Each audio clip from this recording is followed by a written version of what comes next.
a crowd of 150,000 people. Now, the significance of the inauguration today was really twofold.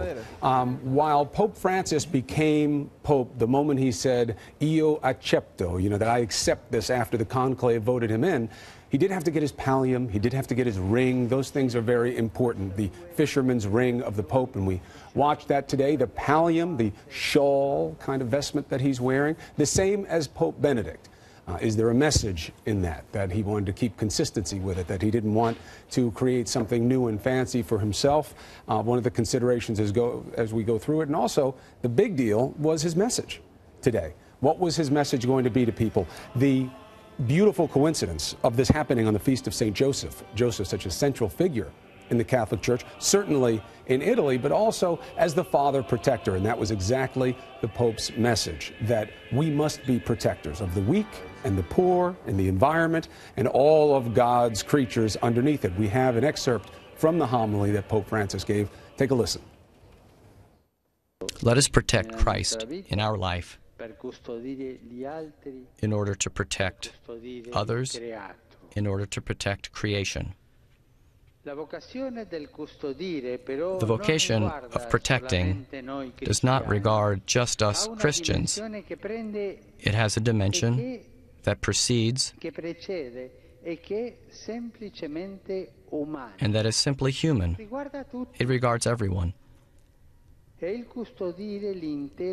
is protecting the entire creation, the beauty of creation, as the book of Genesis tells us. So there were his words. Father Edward Beck, CNN contributor, Passionist priest, good to have you as always. That message, simple, simply human, we have to take care of everybody.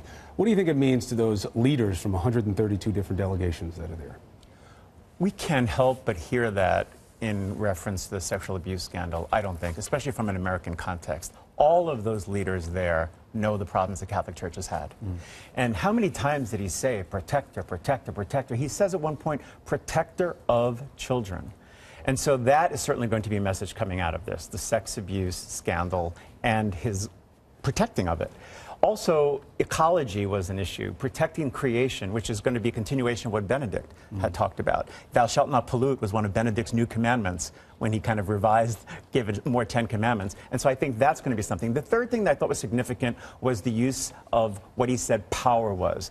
He said, let us never forget that authentic power is service. Service of the poor and the vulnerable. So he's saying the papacy isn't about all the trappings. The power is really for the sake of something else, for service. I thought that was really significant. We're going to have an